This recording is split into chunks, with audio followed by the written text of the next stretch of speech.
When my sister wrecked her third car, my parents took out a loan to buy her a fourth. When I requested help covering a life-saving operation, my mom stated, "We can't keep wasting money on you." My dad just shrugged. "Your sister actually has potential." I remained silent. 2 months later, I quietly pulled the plug on the only account keeping their house afloat. Now I wake up to 15 missed calls. I, 32M, learned that favoritism doesn't just hurt. It teaches you exactly where you stand in your family's hierarchy. And sometimes that knowledge becomes the most powerful weapon you'll ever wield. My sister crashed her third car on a Tuesday morning in March. She'd been texting while driving her 2-year-old BMW that my parents had co-signed for after she totaled her previous Honda. The impact with the telephone pole was severe enough that the insurance company declared it a total loss. By Thursday evening, my parents had already visited 3 dealerships and secured a loan for her fourth vehicle, a brand new Audi that cost more than my annual salary. I watched this unfold from my apartment across town, recovering from my second round of chemotherapy. The doctors had caught the cancer early, but the treatment was aggressive and expensive. My insurance covered most of it, but the experimental drug therapy that could significantly improve my survival odds remained just out of reach financially. I needed $12,000 to bridge the gap between what insurance would pay and what the treatment cost. When I called my parents to explain my situation, Mom's response came without hesitation. She told me they couldn't keep wasting money on me, that they'd already helped me through college, and that was enough. Dad's contribution was even more crushing. He said my sister actually had potential and they needed to invest in her future. The conversation lasted less than 5 minutes. My sister had dropped out of college twice, been fired from 4 jobs in 3 years, and had 2 DUIs on her record. But she had potential. I had a master's degree in engineering, had never asked them for money since graduating, worked 60-hour weeks even while undergoing treatment, and paid all my own bills. But investing in my survival was apparently wasteful spending.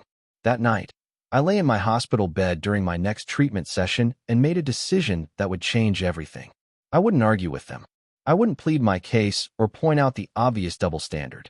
Instead, I would quietly remove myself from their financial ecosystem and see how long their favoritism could sustain itself. You see, what my parents didn't realize was that I'd been the invisible foundation of their financial stability for the past 3 years.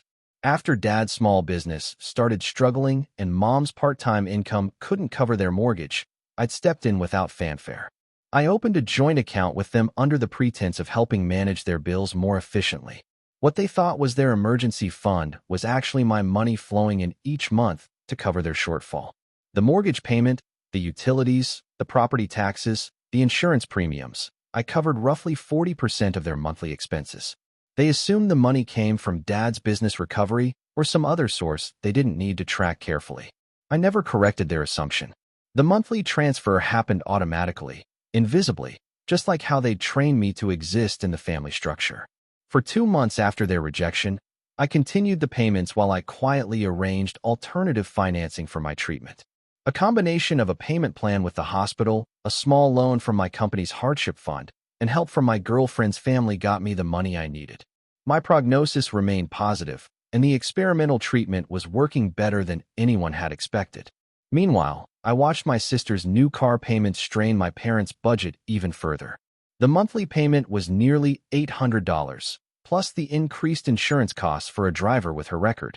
Dad mentioned during our brief phone conversations that business was slower than usual, and Mom had started working extra shifts at her retail job. In early June, I received my latest round of test results. The experimental treatment had exceeded all expectations.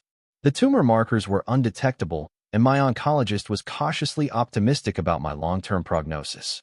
That same week, I received the confirmation that my company had offered me a promotion that would relocate me to their Seattle office with a significant salary increase. The timing felt like the universe providing me with the perfect exit strategy.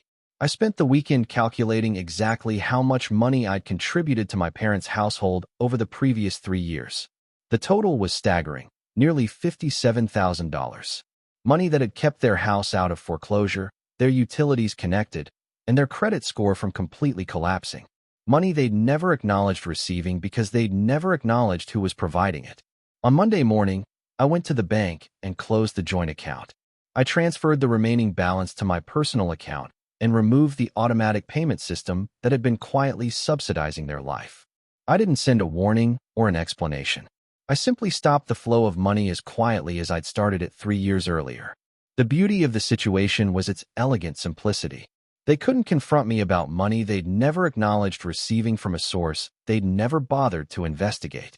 To complain would require them to admit they'd been dependent on help they'd never thanked me for, while simultaneously refusing to help me when I needed it most. 2 weeks later, I submitted my resignation letter and began preparing for my move to Seattle. My girlfriend had found a position there as well, and we'd already secured an apartment in a neighborhood neither of us could have afforded in our current city. The fresh start felt symbolic, leaving behind not just a geographic location, but an entire family dynamic that had never served me well. The first indication that my parents had noticed the missing money came 3 weeks after I'd closed the account. Dad called to ask if I'd noticed any unusual activity on the joint account we'd set up for bill management. I told him I'd closed that account months ago because I was simplifying my banking before the move. His silence stretched long enough that I wondered if the call had dropped. When he finally responded, he asked why I hadn't mentioned closing the account earlier. I reminded him that they'd made it clear they couldn't waste money on me anymore, so I'd assumed they no longer needed my help managing their finances. The conversation ended abruptly after that. Mom called the next day with a different approach. She explained that they were having some temporary cash flow issues and wondered if I could loan them some money to get through the month. Her tone suggested she expected me to agree immediately, the way I always had in the past when they needed help. I told her I'd used all my available savings for my medical treatment and didn't have anything extra to spare. The silence on her end was telling. For the first time, she seemed to realize that my medical expenses were real and significant, not just some minor inconvenience I'd been exaggerating for attention. She asked how much the treatment had cost, and when I told her, she went quiet again. She never apologized for calling it wasteful spending, but the shift in her tone suggested she was beginning to understand the magnitude of what they'd dismissed. I didn't push the point. The natural consequences of their choices were already speaking louder than any argument I could have made. Update 1. The missed calls started coming in early July. At first, it was just 1 or 2 calls from Dad, which I assumed were routine check-ins. But by the end of the week, I was waking up to 15 missed calls between my parents' various phone numbers. The voicemails progressed from casual inquiries about my health to increasingly frantic requests for me to call back immediately. I was in the middle of my final week at work, training my replacement and wrapping up projects before my move to Seattle. The timing of their sudden urgency felt both predictable and ironic. For months, they'd been too busy managing my sister's latest crisis to check on my cancer treatment. Now that their own crisis was escalating, I'd apparently become a priority again. The voicemail that finally made me understand the full scope of their situation came from Mom on a Thursday evening. Her voice was shaking as she explained that they'd received a foreclosure notice. The bank had started proceedings after 2 consecutive missed mortgage payments. She begged me to call back, saying they needed to discuss some urgent financial matters and that there had been some kind of banking error with their account. Banking error. That's what she called the removal of my monthly subsidies. I didn't call back that night. Instead, I finished packing the last of my belongings and confirmed the details for the moving truck that would arrive Monday morning. My girlfriend and I had already driven up to Seattle the previous weekend to finalize our apartment lease and get familiar with the area. Everything was arranged for a clean, permanent exit. Friday morning brought a new escalation. My sister called for the first time in over a year. She was crying as she explained that our parents were about to lose the house and that I needed to help them figure out what had gone wrong with their finances. She said they'd been counting on money that had mysteriously stopped coming, and the bank was refusing to work with them on a payment plan. The irony was extraordinary. The sister who'd received a brand new Audi just months earlier while I was begging for help with cancer treatment was now calling to ask me to save our parents from the financial consequences of their favoritism. She had no idea that the mysterious missing money had been mine all along, but she expected me to somehow provide a solution. I told her I was moving to Seattle for work and wouldn't be available to help manage family financial issues.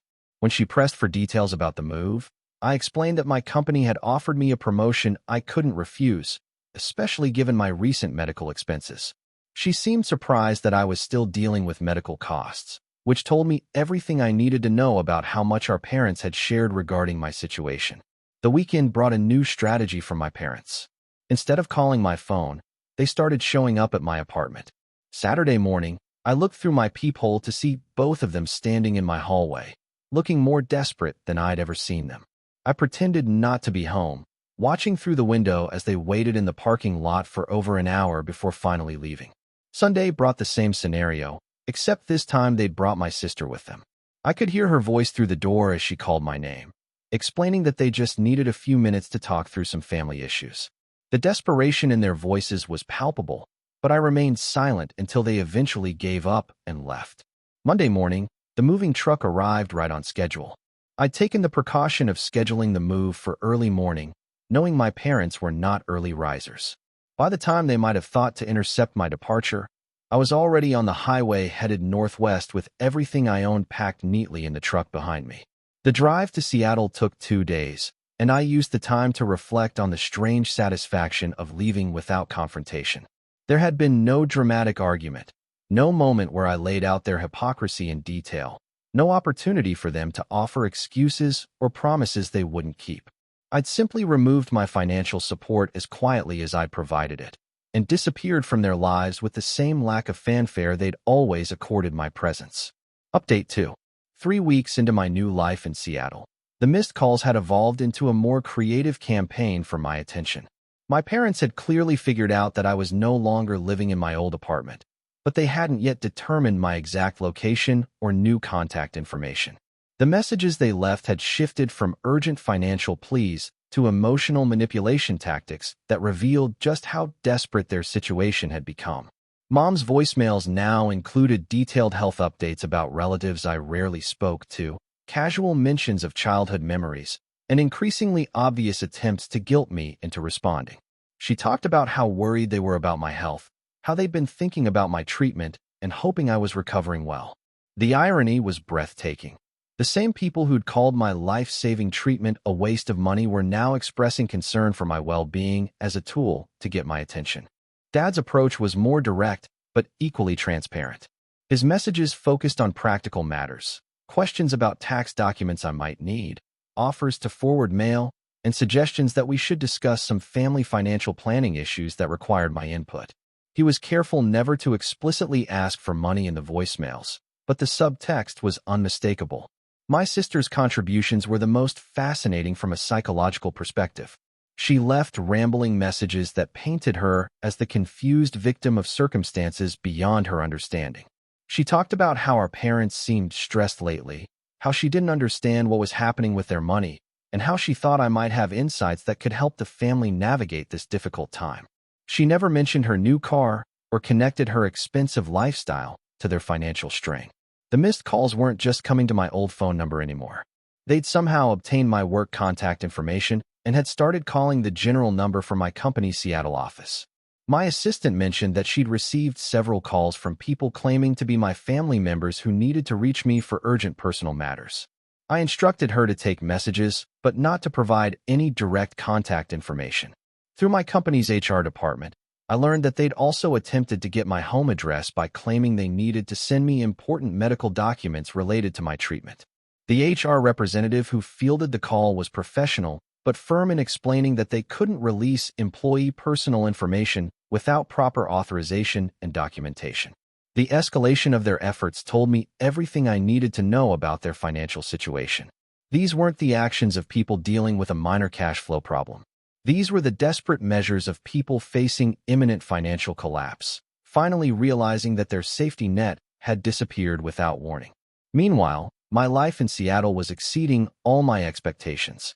The promotion had come with not just a salary increase, but also better health insurance that covered ongoing monitoring related to my cancer treatment. My oncologist here was optimistic about my long-term prognosis, and I'd settled into a routine that included regular exercise, a healthy diet, and the kind of stress-free lifestyle that had seemed impossible during my treatment back home. My girlfriend and I had found a rhythm in our new city that felt sustainable and hopeful. We spent weekends exploring neighborhoods, trying new restaurants, and building a social circle that had no connection to my family drama. For the first time in years, I wasn't managing anyone else's crisis or subsidizing anyone else's poor decisions. The contrast between my current peace and the chaos I'd left behind was striking. Every missed call from my old life reminded me how much energy I'd been spending on people who'd never appreciated the stability I provided.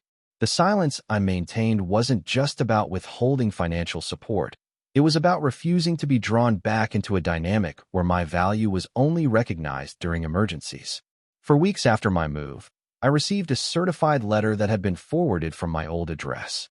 The return address was from a law office I didn't recognize, and for a moment I wondered if my parents had decided to pursue some kind of legal action related to the joint account I'd closed. The letter turned out to be something entirely different.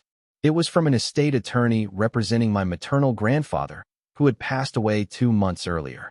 Apparently, my family had decided not to inform me of his death or the subsequent estate proceedings. The letter explained that I was named as a beneficiary in his will and needed to contact the attorney to discuss the inheritance. The inheritance wasn't massive, but it was substantial enough to represent true financial security for the first time in my adult life. More importantly, it was validation that at least one family member had recognized my value and wanted to ensure my future stability. The timing felt like cosmic justice. Just as my parents were facing financial ruin from losing my support, I was receiving resources that would eliminate any possibility of my ever needing to depend on them again.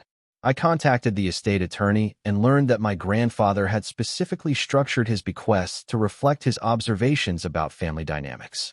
My sister had been left a token amount with a note expressing hope that she would eventually learn financial responsibility. My parents had been left enough to cover their immediate debts, but not enough to bail themselves out of the long-term consequences of their poor financial decisions. The bulk of his estate had been divided between myself and 2 cousins who had demonstrated fiscal responsibility over the years. His final letter to me, which the attorney read aloud during our phone conversation, expressed pride in my educational achievements, my work ethic, and my character. He wrote that he'd watched me quietly support others without recognition and wanted to ensure I had resources to build the life I deserved. Update 3. The inheritance changed everything, but not in the way my parents would eventually hope. Instead of providing me with resources to rescue them from their financial crisis, it gave me the ultimate freedom to maintain my distance without any concerns about my own security. I invested most of the money conservatively and used a small portion to upgrade my apartment and establish an emergency fund that could handle any unexpected medical expenses. 2 months after receiving the inheritance, I got word through my cousin that my parents had lost their house. The foreclosure had been completed in October, and they'd moved into a small apartment across town from where they used to live. My sister had been forced to return her Audi to the dealership when they couldn't maintain the payments, and she was back to driving a used Honda that was constantly breaking down. The irony was perfect. The family that had told me they couldn't waste money on my cancer treatment had now lost their home to the debt they'd accumulated trying to maintain appearances and support my sister's lifestyle. The money they'd refused to invest in my survival had been the only thing standing between them and financial ruin. My cousin also mentioned that my parents had finally learned about my inheritance through the family gossip network. Apparently, they'd been calling various relatives trying to get my contact information in Seattle, claiming they needed to discuss important family matters with me. The relatives who knew about my inheritance were beginning to understand the connection between my sudden distance and my parents' financial collapse. In November, I received my first direct contact from my family since moving to Seattle. It came in the form of a handwritten letter from my mother, addressed to my company and marked for personal delivery. The letter had clearly been crafted carefully, with multiple drafts evident in the precise handwriting and measured tone. She wrote about how much they missed me and how concerned they were about my health. She apologized for not being more supportive during my treatment, though she was careful to frame it as a misunderstanding rather than a deliberate choice to prioritize my sister's wants over my medical needs. She mentioned that they'd learned about my inheritance and were happy that I'd received recognition for my character and accomplishments. The final paragraph was the real purpose of the letter. She wrote that they were going through a difficult financial period and wondered if we could discuss ways that I might be able to help them get back on their feet. She suggested that family members should support each other through hard times, and that my grandfather would have wanted his legacy to benefit the whole family. I kept the letter for several days before deciding how to respond. The calculation in her words was obvious. She'd learned about the inheritance and was now reframing their previous rejection of my medical needs as a minor misunderstanding that shouldn't prevent me from helping them in their current crisis. She was asking me to use money my grandfather had specifically left to me as recognition of my character to bail out the family members whose character had led them to financial ruin. My response was brief and cordial. I acknowledged receipt of her letter and thanked her for the belated concern about my health. I mentioned that my treatment had been successful and that I was enjoying my new position in Seattle. I explained that I decided to invest my inheritance conservatively to ensure my long-term financial security, particularly given my medical history and the importance of maintaining excellent health insurance and emergency funds. I concluded by suggesting that they might benefit from financial counseling to help them develop sustainable spending patterns and budget management skills. I didn't mention that I knew exactly how their current crisis had developed, or that I'd been the invisible foundation of their financial stability for years. I simply wished them well and signed the letter with professional courtesy rather than familial warmth. The response to my letter came quickly and revealed the true depth of their desperation. Within a week, I received calls on my work phone from both parents and my sister. The messages were no longer subtle or indirect. Dad's voicemail explicitly asked me to loan them money to help with their security deposits and moving expenses. Mom's message focused on the family obligation to help during emergencies. My sister's call was the most honest. She simply asked me to help them because they were in serious financial trouble and didn't know what else to do. For the first time since this situation began, I felt something approaching sympathy for them. Not regret for my choices, but a recognition that they were finally experiencing the consequences of years of poor financial decisions and skewed priorities. They'd spent decades teaching me that my value to the family was conditional and secondary. Now they were learning what it felt like to lose support they'd taken for granted. But sympathy didn't translate into action. I'd learned too much about my own strength and worth to return to a dynamic where I subsidized people who didn't respect me. The missed calls continued, but they no longer created anxiety or guilt. They were simply reminders of a life I'd chosen to leave behind. By December, the calls had tapered off to occasional attempts, usually around holidays or family birthdays. I'd established a good relationship with my new oncologist, and my 6-month scans showed no signs of cancer recurrence. My girlfriend and I were discussing engagement plans, and I'd been promoted again at work based on my performance in the new role. The contrast between the stability I'd built in Seattle and the chaos I'd left behind was a daily reminder that sometimes the most powerful revenge is simply refusing to participate in systems that don't serve your interests. I hadn't destroyed my family financially. I'd simply stopped preventing them from destroying themselves. Every morning when I woke up to missed calls from my old life, I was reminded that I'd made the right choice. I'd chosen my survival over their comfort, my future over their past patterns, and my worth over their hierarchy. The phone calls weren't a burden anymore. They were confirmation that I'd finally learned the most important lesson my family had ever taught me: that love without respect isn't worth maintaining, and that sometimes walking away is the only way to walk toward the life you deserve.